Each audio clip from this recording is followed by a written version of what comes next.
म्हणावं लागेल राजकारण विरोधी हा सगळा कार्यक्रम झाला. आज कोल्हापूर जिल्हा दूध उत्पादक संघाने लोकसभेचे खासदार झाल्याबद्दल छत्रपती शाहू महाराज आणि राज्याच्या मंत्रिमंडळात माजी आणि आंबेडकर साहेबांची निवड झाल्याबद्दल त्यांनी सत्कार केलेला आहे. दर्शनी माने आज काही कामावर येऊ शकलेले नाही आणि मला वाटतं एक चांगला पायंडा त्यांनी पडलेला आहे की पक्षीय अभिनेश न आणता सर्व पक्षाच्या नेते मंडळींना त्यांनी आज सत्कारासाठी बोलावलेला आहे. कर्जमाफीच्या बाबतीत एक महत्वाचं निश्चितपणे वक्तव्य केलं तुम्ही, पण महत्वाचं वक्तव्य केलं पुढच्या निवडणुकीपर्यंत मग वाट पाहावी लागेल असं नाही. मी म्हटलं 5 वर्षाचा जाहीरनामा आहे. आर्थिक परिस्थिती बघून शासन कर्जमाफी करणार आहे. तुमची या सगळ्या वक्तव्यानंतर अनेक प्रतिक्रिया आता येतील की खरं तर मिश्किल पद्धतीने तुम्ही बोललाय, मात्र हे सगळं कशा पद्धतीने आता विरोधी नाही मिश्किल नाही म्हणलं मी. ज्या अर्थी बंटी पाटलांनी थोडी कळ काढल्याबद्दल मला तिकडे बोलावं लागलं. त्यामध्ये 5 वर्षाचा आपला जाहीरनामा असतो. राज्य सरकारची तिजोरी परिस्थिती बघून आम्ही योग्य वेळेला कर्जमाफीचा निर्णय आपण घेऊ. विकास कामांना कात्री लावून नाही, आम्ही आता ज्या योजना आहेत त्या योजना चालूच राहण्यासाठी आम्हाला काही विकास कामांना कात्री लावावं लागेल, कर्ज काढावं लागेल आणि आमच्या मागे डबल इंजिन जे सरकार आहे केंद्राचं त्याचा फार मोठा फायदा होणार आहे. खरं तर शरद पवार गटाची 2 दिवसाची बैठक मुंबईमध्ये नुकतीच पार पडली. या बैठकीमध्ये खरं तर शरद पवार गटामध्ये 2 प्रवाह असल्याची माहिती समोर येते सत्तेमध्ये सहभागी होण्याच्या संदर्भामध्ये. नाही, मला त्याची काही माहिती नाही. फक्त जयंत पाटील साहेबांचं जे मी उद्योगीपणाला हे आहे त्याबद्दल मला मनाला यातना झाल्या. पण जयंत पाटील यांना त्यांचं प्रदेशाध्यक्ष काढून घेण्याबाबत देखील आग्रह झाला. विशेषतः रोहित पवार असतील किंवा रोहित पाटील यांच्याकडे ती नाही, त्यांची वक्तव्य ऐकल्यानंतर मला यातना झाल्या म्हणून सांगितलं. मला त्यांचं अंतर्गत काय राजकारण हा त्यांच्या पक्षाचा प्रश्न आहे. वारंवार माझा काही संवाद कोणाशी झालेला नाही.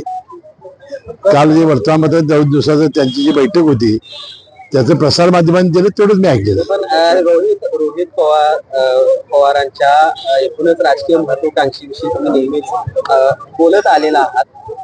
त्याच जे लेखक म्हणायचं का ज्या पद्धतीने नाही ते ज्या पद्धतीनं आम्ही माझ्यावर किंवा अजितदादांच्यावर वगैरे टीका करत होते त्यावेळी मी त्याला म्हणत होतो किंवा अजितदादा पवारांची जागा घेण्याची यांना घाई झालेली आहे. त्याच्या निवडणुका झाल्या, आम्ही सत्तेवर आलो.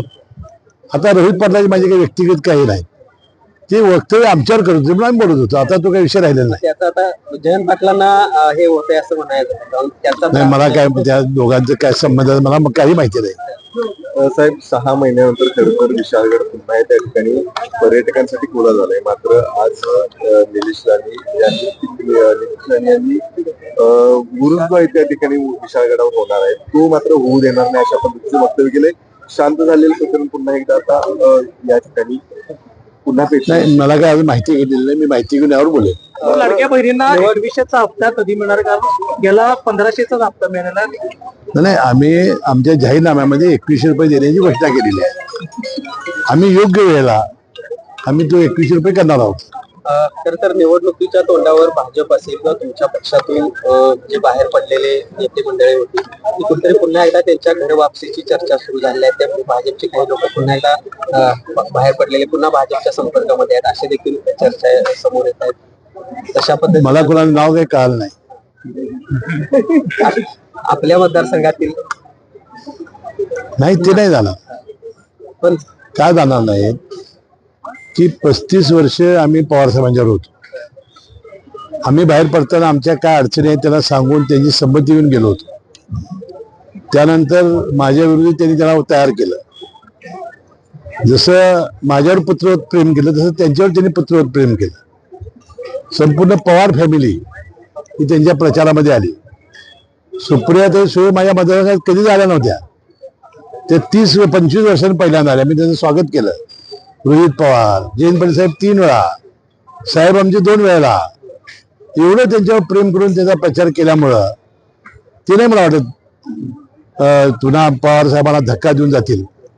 पण संजय बाबा भाजपच्या वाटेवर आहेत अशी चर्चा आहे. हे बघा, त्यांनी परवा माझा विधानसभेत मला जाहीर पाठिंबा दिला. त्यामुळे ते असलेल्या उभाटा पक्षातून थोडंसं दूर झालेले आहेत. त्यांना कुठल्या तरी एका पक्षाची आवश्यकता होती. त्यांनी राष्ट्रीय पक्ष निवडलेला दिसतोय.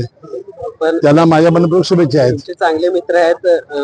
तुमचा पक्ष सुद्धा तुमच्या पक्षात घेण्यासाठी सुद्धा उपलब्ध झाला असता. असं असताना भाजपचा पर्याय निवडला. नाही, त्याला वाटलं असं की राष्ट्रीय पक्ष आहे, आपण जावं, तिथं आपल्याला संधी अधिक मिळेल, अंतिम निर्णय घेतला असेल. शेवटी व्यक्तिगत लोकशाहीमध्ये शेवटी आता आघाडी कुठल्याही संस्थेची असेल, निवडणुकी असेल तर आम्ही एकत्र येऊच ना. सांगलीचे आमदार खर तर खाडे यांनी मिरजचा उल्लेख जो आहे तो मिनी पाकिस्तान म्हणून केलेला आहे. त्यानंतर आता अनेक ठिकाणी आहेत ती मी माहिती घेतलेली नाही, माहिती घेऊन बोलतो.